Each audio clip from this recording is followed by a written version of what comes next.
You're listening to The World at 8 with Lynne Mozart.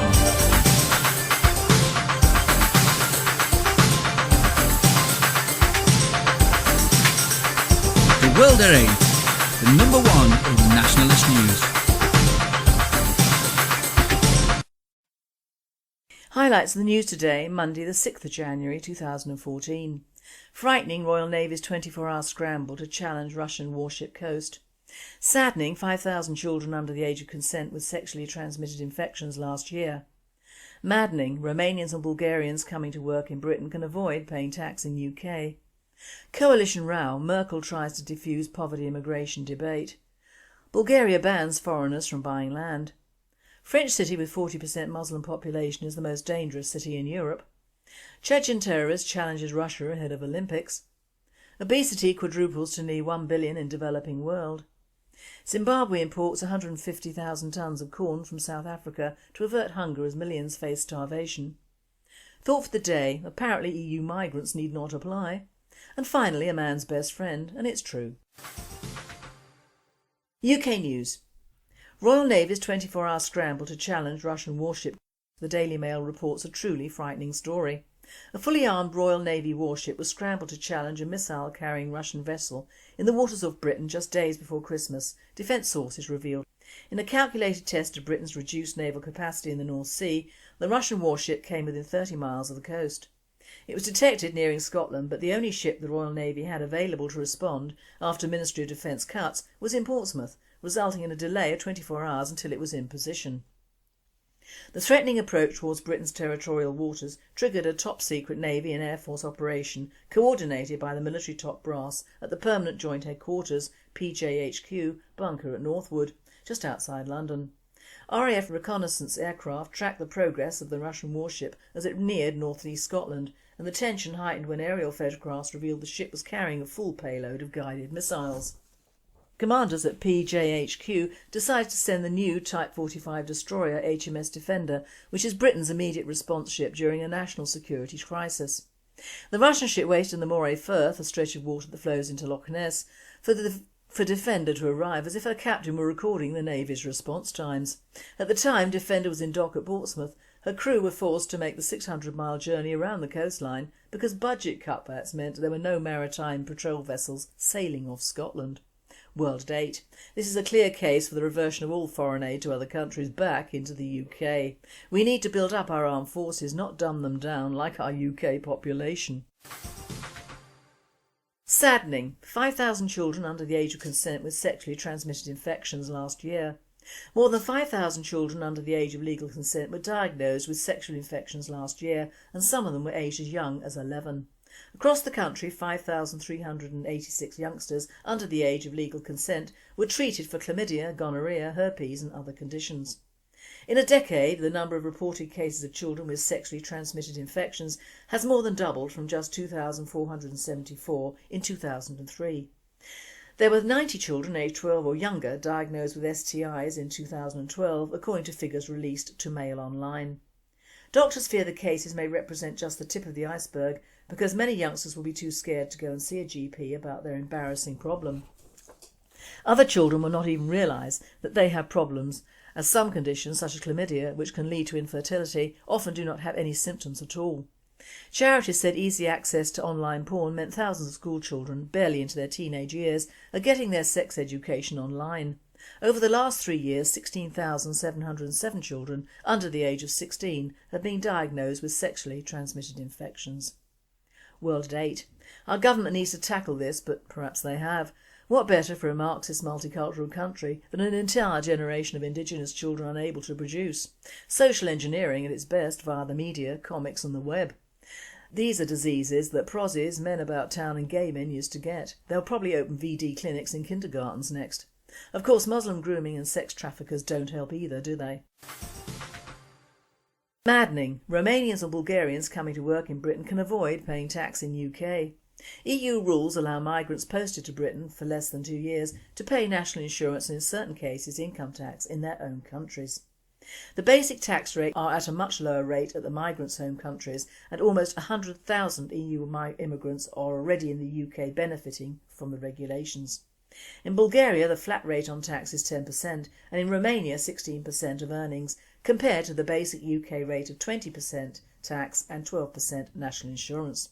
EU migrants working in the UK but paying tax elsewhere are still entitled to some free healthcare along with housing and child benefits.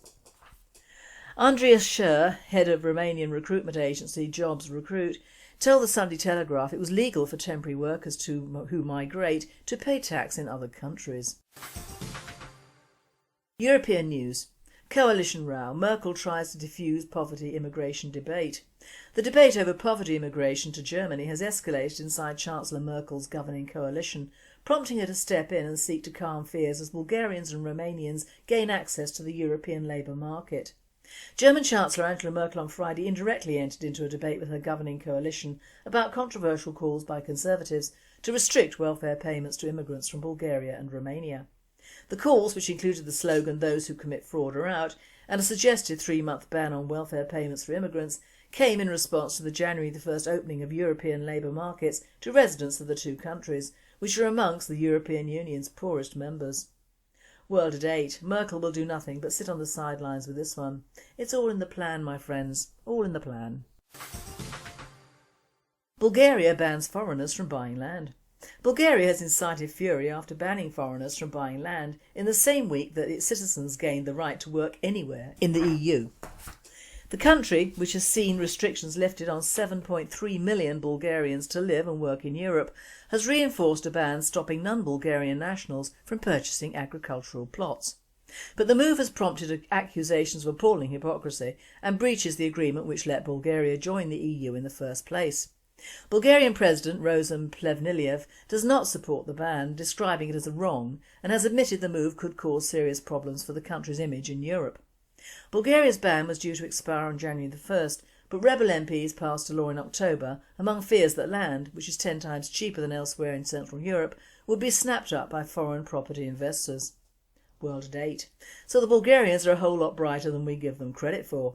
They won't allow their country to be bought up wholesale like the UK by greedy foreigners, and they are sending their poor over here as well. All countries who have taken advantage of immigration to get rid of their poor, useless and ugly are anti-immigration countries who do not allow foreigners, even ones married to their citizens, to own or run property or businesses in those countries. Why don't we do the same? French city with 40% Muslim population is the most dangerous city in Europe. Daniel Greenfield of frontpagemag.com writes the French city of Marseille has an estimated 30 to 40% Muslim population and has been ranked as the most dangerous city in Europe. The gritty Mediterranean port, France's second largest city, was appointed the cultural capital of Europe, a rotating European Union honour. City fathers launched their beautification projects, creating new tourism attractions and invited people from around the world to visit. A splendid stone esplanade was laid around the old port, peppered with novel sculpture, and a high-tech historical museum went up next to City Hall. And how did that work out?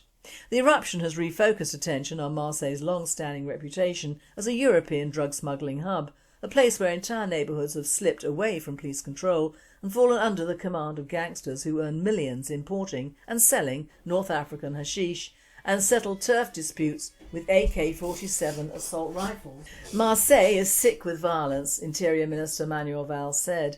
Vowing to squash the drug trade and end the violence, Valls last week dispatched 250 paramilitary and other national police officers to reinforce the usual deployment of around 3,000.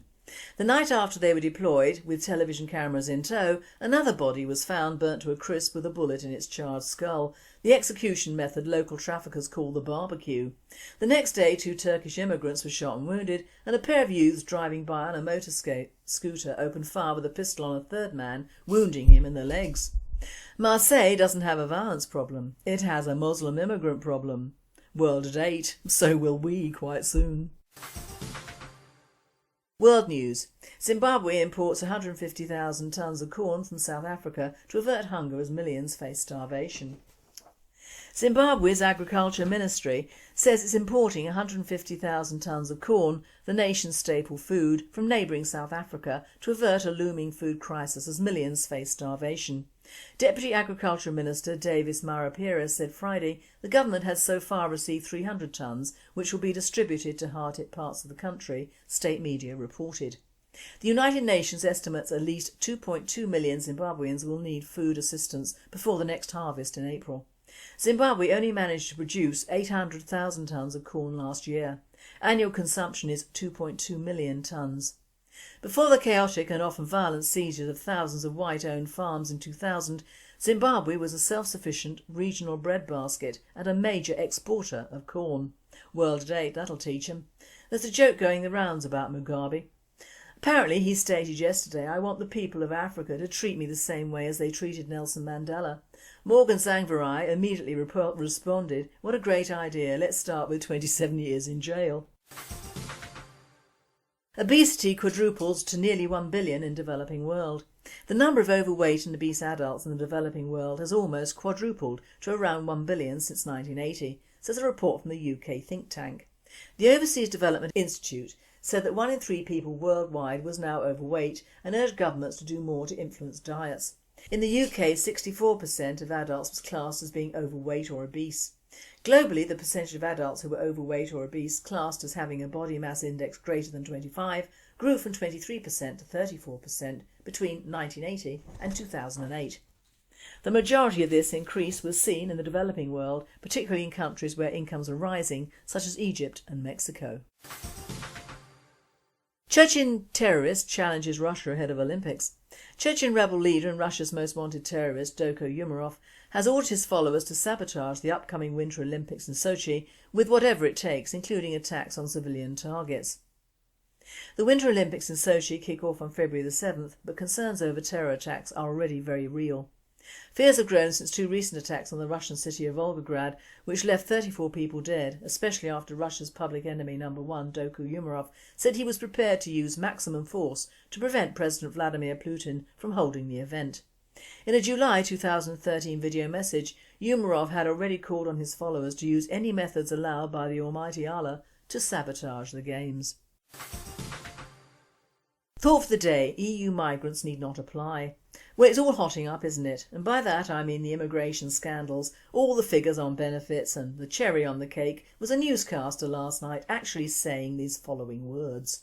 And of course Nigel Farage of UKIP was the first politician to bring up the question of immigration. I nearly fell off the sofa with shock. I know the media as well as journalists have been under the hammer for daring to mention nationalists or nationalism, and certainly the British National Party, for years, except in the cases of mass shootings or financial crises. But don't they listen even though they can't comment? Farage the garage, or rather the man you wouldn't want to buy any sort of car from, has only just crawled out of the woodwork on the vast and complex subject of immigration, and then only to slam the EU migrants, but leave, of course, for the Muslim and Asian vote, our huge enclaves of Pakistanis, Bangladeshis, Arabs, Somalis well alone. Both he and this newscaster should know by now that what we are experiencing in this country now is the result of 40 years worth of unchecked, mainly Labour-funded emigration from the Indian subcontinent, the Far East and Africa. It is these people who walk the hallowed streets of our once great capital city of London. It is these people who bring in foul meat and even fouler diseases. It is these people who have used and abused our health and benefit system and incidentally eluded our tax, custom and excise and border institutions on a regular basis. It is these people who are building huge temples to their god or gods, and it is these people who make their ghettos no-go areas for our police and civilians. I'm not leaving out the thousands of mainly Eastern European asylum seekers, migrants, whatever, to come, but I find it hypocritical in the extreme when a failed politician who heads a well-funded government alternative to nationalist parties and is funded also on a huge scale by an institution he apparently wants to get out of, is seen suddenly finding the EU influx of Romanians or Bulgarians so terribly dreadful, and moreover is being plugged as being the guy in the know who brought it to everyone's attention. So what the British National Party have been saying for the last 20 odd years has been ignored.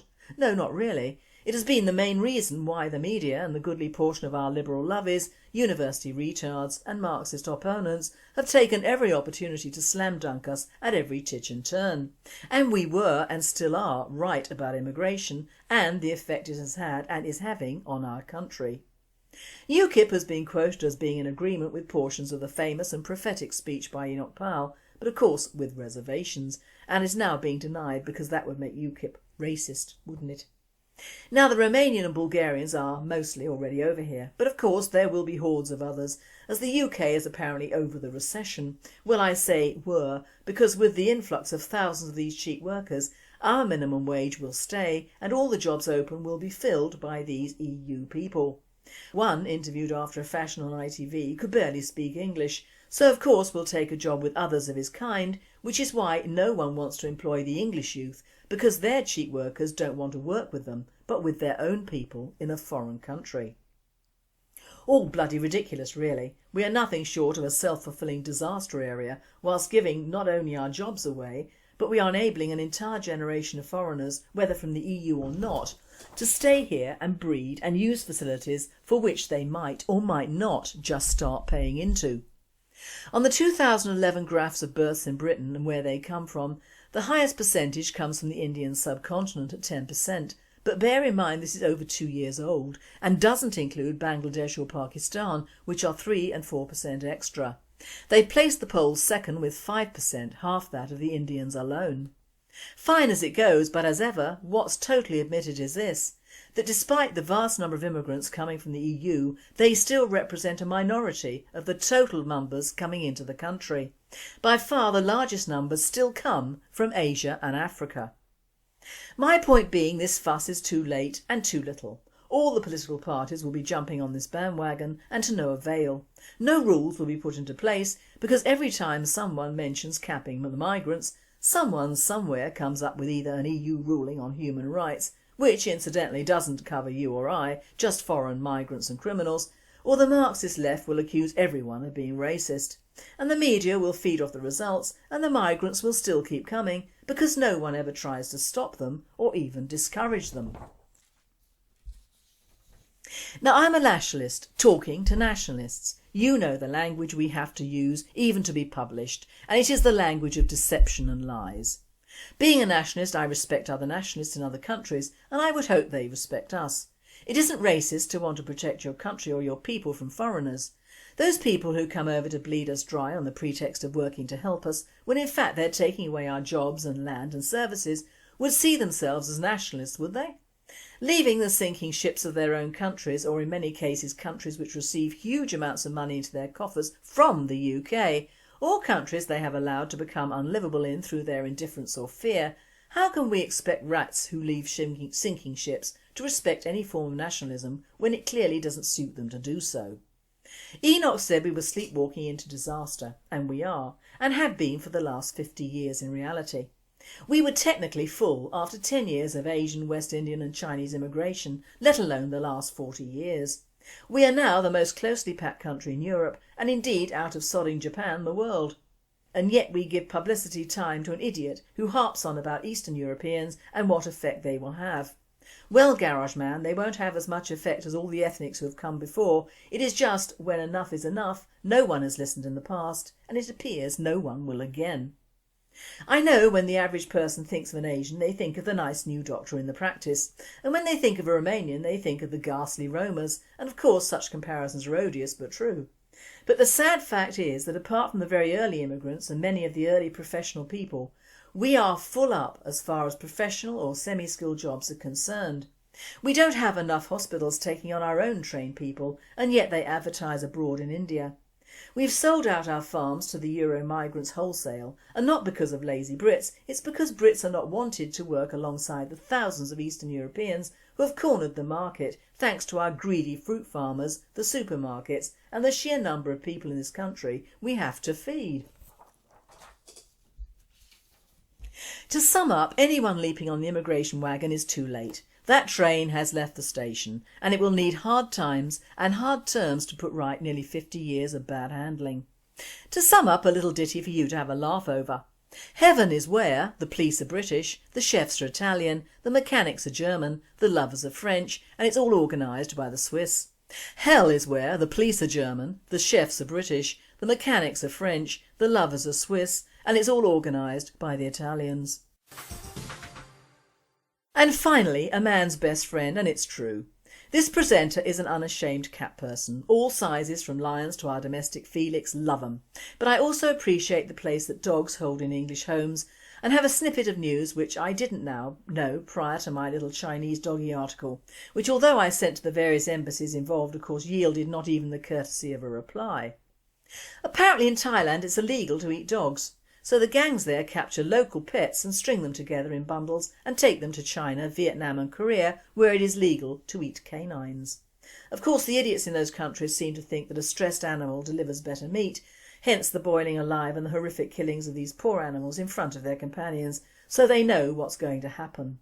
Suffice to say, at least at the moment, despite the dislike all Muslims and most Asians have for dogs, we have not yet reached the stage in this country catering to foreign idiots who appear to have lost their village.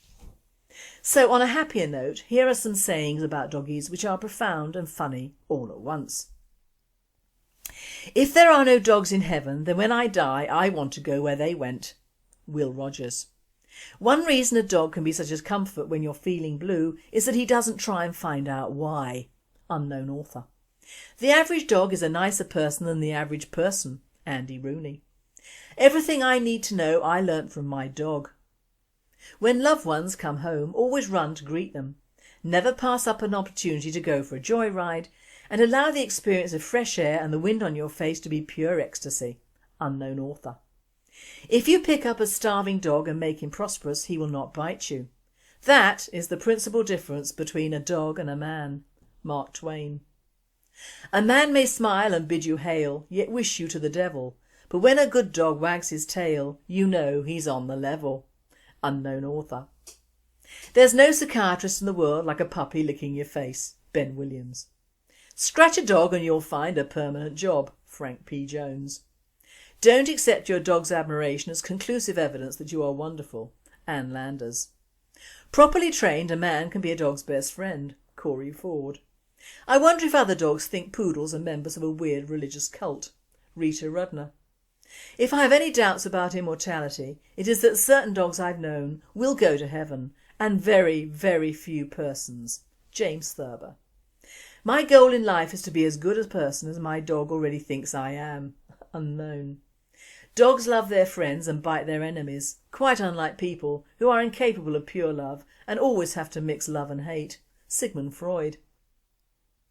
The reason a dog has so many friends is that he wags his tail and not his tongue. Unknown. And my favourite. Women and cats will do as they please, and men and dogs should relax and get used to the idea. Robert A. Heinlein. You've been listening to The World at 8. I am Lynne Mozart and I wish you all a very good night.